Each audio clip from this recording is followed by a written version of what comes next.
This is from another work of his discussing the nature of persecution.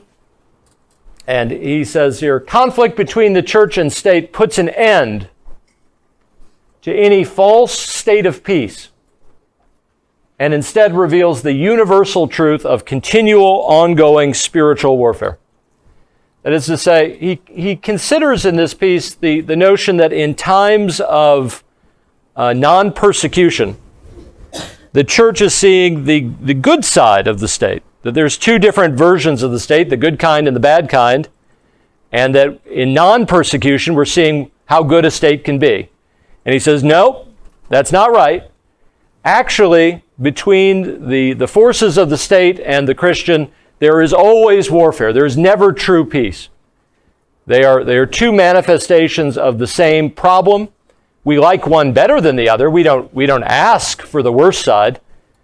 But he is very much of the Augustinian school that would say what we experience openly in times of persecution, when we see the fangs of the demons, so to speak, in times of persecution, that's the state's constant character. The state is always in that mode. It is never justified in itself. It is always threatening warfare that's open.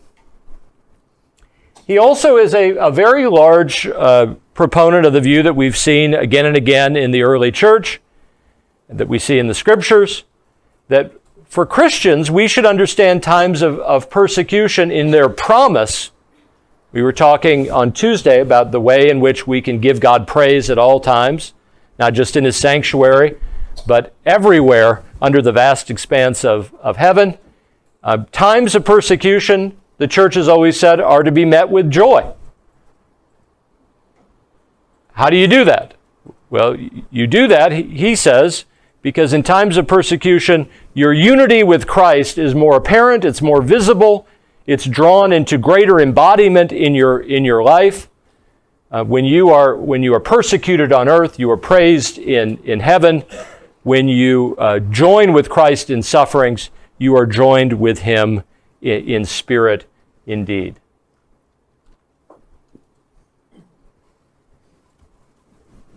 So he wrote this on November 9th, 2017. The cross is the border between the world and the church. To walk from the world to the church, you must pass by the cross. In the same way, that is how you return from the other side. For him, the sufferings that we're describing, where you join yourself with the cross, where you express a real willingness to follow Christ through suffering, it's not a portion of the gospel. It's what happens when we become Christians. The suffering the church undergoes in persecution is not accidental.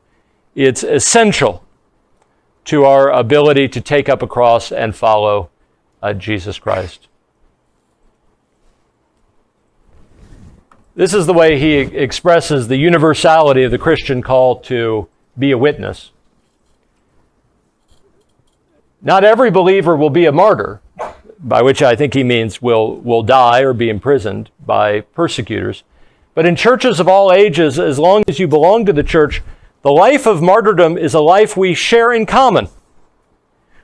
Because the church is one body, Paul says to the Ephesians, I'm your glory. I'm suffering for the Lord's sake in prison. But I'm also suffering for you because I'm your glory. What I do for Jesus Christ, what I show of His power to transform us and encourage us, that glorifies all of you. Because we're one together in the body. What it means for you to be a Christian can be seen in all that I endure, Paul says. The measure of your life, what you should endure in your own life, takes its measure for what I'm showing you we're capable of doing in Jesus Christ. And so in that sense, he says, all of us are involved in the life of suffering. He wrote so many sermons on suffering and persecution and martyrdom because remember, the people in his church were being regularly arrested. That first May arrest, they arrested hundreds and hundreds, but people were being followed around, surveilled. Their phones were being tapped. They were being harassed randomly. Their people's parents were being taken in. They were being separated from their children. Their families were being threatened. Property was being seized. All the church's books were taken time and time again. The authorities would come in and steal all their books so they couldn't educate their children. They would take all their money. He's trying to encourage the church to understand what persecution means.